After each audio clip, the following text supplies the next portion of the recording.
Estamos de volta com mais negócios na pauta. A discussão sobre a revisão do novo plano diretor de São Luís aponta a preocupação de alguns setores em pontos como a redução de área de dunas, redução da área rural e diminuição da preservação da área da APA do Maracanã. Além disso, traz à tona a necessidade de ações de mobilidade urbana, plano de ciclovias, bicicletários e vias de pedestres, a expansão dos corredores de transporte público, além da articulação e integração com o sistema de transportes coletivos dos municípios da Ilha de São Luís. Como expandir de forma ordenada sem representar um risco ambiental? Flexibilizar as áreas rurais para serem ocupadas por indústrias pode oferecer riscos à população? É o que responde agora os nossos convidados. Eu deixo essas perguntas para vocês. Acho que Márcio pode começar falando sobre essa questão de expandir de forma ordenada e se preocupar com a questão ambiental também, né? E também essa questão das indústrias, aumentando a possibilidade de espaço para as indústrias. Isso vai refletir de certa forma, na qualidade de vida da população? O grande mito que tem que ser derrubado é que a ilha é frágil. O conceito de fragilidade é subjetivo, porque é tudo uma questão de gestão. Então, um exemplo que geralmente se dá é que São Luís tem exatamente a mesma área de terra firme de Singapura. Singapura tem 5 milhões de pessoas, tem um porto que movimenta toda a carga dos portos brasileiros juntos. Singapura é o país que mais recicla água no planeta e Singapura está entre os 3 primeiros países mais maior renda per capita do mundo. Então, como é que Singapura consegue ter indústria? Vão colocar uma usina nuclear agora, eles têm indústria de alumínio, indústria pesada, tudo numa área tamanho de São Luís, do município de São Luís, certo? Então, a questão é, como é que eles conseguem fazer isso? E nós, com 1,5 milhão, estamos em eterno colapso. É uma questão de gestão. Então, chegar e dizer que a ilha não pode ter indústria, que a ilha é frágil e que a ilha não comporta isso ou aquilo, é uma questão de incompetência de gestão. Então, tem que se discutir como é que essa gestão está sendo comprometida, que nos impede de, com 1,5 milhão, usufruir de uma qualidade de vida maior, por exemplo, e do desenvolvimento. Eu vou trazer maior. um caso bem recente, Márcio também, Roberto, né? Que foi os conflitos que envolveram a construção de um empreendimento portuário ali próximo ao Porto de Itaqui, e que acabaram com a paralisação dessas obras. A origem desse conflito foi, de fato, causado de alguma forma por essa não atualização do plano diretor? O que aquela área toda, é o que a gente... Márcio não chegou a concluir o raciocínio em relação a essa polêmica de dizer que o plano está entrando 41% da zona rural. Na verdade, não é isso. O plano está entrando em 13% da zona rural. Os outros 28% são áreas ocupadas. Vou dar um exemplo. Cidade Olímpica é zona rural. Já está ocupada. Já está ocupada. Eles só estão legalizando. Vila Poeirão já está ocupado. Então, o que o plano trouxe para o ambiente urbano e a classificação do macrozoneamento urbano levou a esse status para essas áreas, são áreas que já estão ocupadas. É atualizar o retrato da cidade. Exatamente. Agora, a área de retroporto, como no caso específico do projeto do Porto São Luís, ela está numa área que parte dela já é zona industrial, então não houve nenhuma invasão, o porto não está entrando em área rural. O que neste novo plano, o macrozoneamento novo, se vislumbrou a necessidade de se preparar uma área de retroporto, transformando ela em zona urbana, para que no futuro, na lei de zoneamento, que ainda não existe a lei de zoneamento, ela possa ser classificada até como zona rural, até como zona residencial. Não há nenhuma exigência que ela seja industrial. E mesmo que ela seja uma zona industrial, o que eu acho que deva ser, ela tem níveis de ocupação. Não é qualquer indústria que vai se instalar lá. E aí, Arthur, outro ponto. As tecnologias hoje, do século XXI, são extremamente mais sofisticadas e muito mais controláveis do que no passado se controlava as poluições por partículas no ar. Então, discutir a implantação de indústrias passa também pela aplicação de tecnologias. E isso nem foi discutido ainda, nem se começou essa discussão. Então, era só para pontuar essa questão de desmistificar esses 41% que está se tomando de zona rural. Está se tomando 41%. O plano propôs e foi votado no Conselho da Cidade. Lógico que houve uma orientação técnica para isso, não surgiu do nada. Houve, sim, o mapeamento por uma necessidade de se ter uma área de retroporto, de movimentação de carga. Não se tem área de movimentação de carga previsto hoje. Precisa-se isso. Container, por exemplo. Container não polui nada, mas você precisa de muitas áreas para isso, para poder movimentar carga. Então isso foi colocado e foi transformado parte dessa zona rural, 13%, em zona urbana.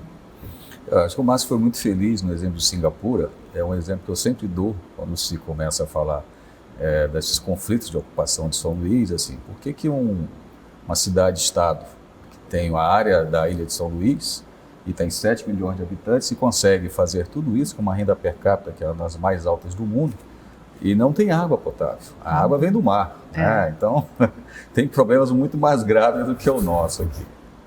Tem um outro ponto também que é muito polêmico nesse novo plano diretor de São Luís, que é a redução de dunas, das áreas de dunas. Eu queria que vocês também falassem um pouquinho sobre esse aspecto. A gente comentou sobre a redução, né, da zona rural em 41% e a redução de dunas. Como é que vocês veem isso? Esse é um exemplo clássico daquela conotação equivocada de colocar no ambiente urbano uma discussão de unidade de conservação. As dunas em São Luís, na ilha de São Luís, a maior parte está na ilha do Curupu.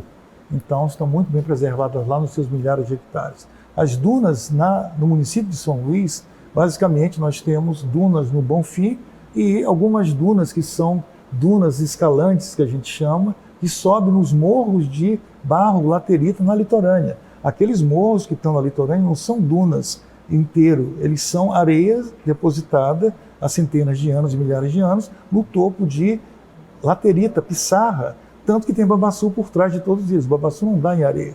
Então você tem, na realidade, morros que têm uma função paisagística indiscutível, mas paisagismo é uma coisa, meio ambiente, do ponto de vista de ecologia, é outra. Então, esse é o primeiro equívoco. A outra coisa é o seguinte, nós temos informações que deixam claro que a ocupação daquela área da litorânea antecede em muito as legislações do plano diretor. Você pega uma foto aérea de 1993 do Patrimônio da União Pública, que está lá no canto da Fabril, e já tem ocupação na litorânea em 1993. A primeira lei de zoneamento é de 1992, 93. Então, na realidade, não houve invasão de duna. Você já tinha uma área urbanizada quando não era ilegal e agora estão dizendo que vai se liberar áreas para a invasão urbana pelo grande capital, que já estava lá toda aquela edificação.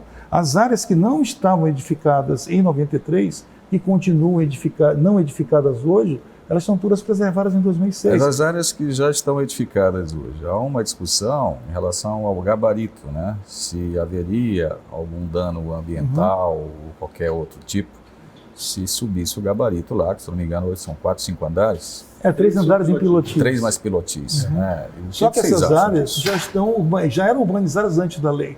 A lei não retroage para prejudicar, só para beneficiar. Então aquele indivíduo não cometeu crime algum, ele está edificado quando não existia lei, agora se vem com o discurso de que ele invadiu a duna e que a duna tem que ser preservada e tem que ampliar a área de duna. Então isso é um exemplo de um equívoco que é passado para o público, todo mundo, não, duna tem que proteger. Quando na realidade nós somos uma zona urbana que já tem ocupação há décadas e isso deveria ser considerado numa discussão sobre a adequação da lei, por exemplo, e não é discutido.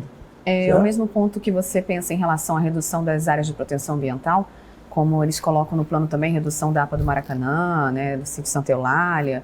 Seria esse equívoco também? Como é que você aponta isso? Equívoco total. Santa Eulália nunca foi parque. Santa Eulália não existe o Parque Estadual de Santa Eulália. Ele é uma área do fundo de funcionários do IPEM. Então, ele é uma área privada, nunca foi parque. O município, equivocadamente, criou um Parque Santa Eulália no seu plano diretor de 2006, que nunca tinha sido parque, sem falar com o dono, que era o Estado. Então, na realidade, não existe sítio Santa Eulália. E a APA do Maracanã é uma área de proteção ambiental do Estado que nunca foi regulamentada, 50% dela está invadida, e agora estão regularizando um parque que nunca foi parque, que nunca foi APA. Então, são unidades de conservação no papel.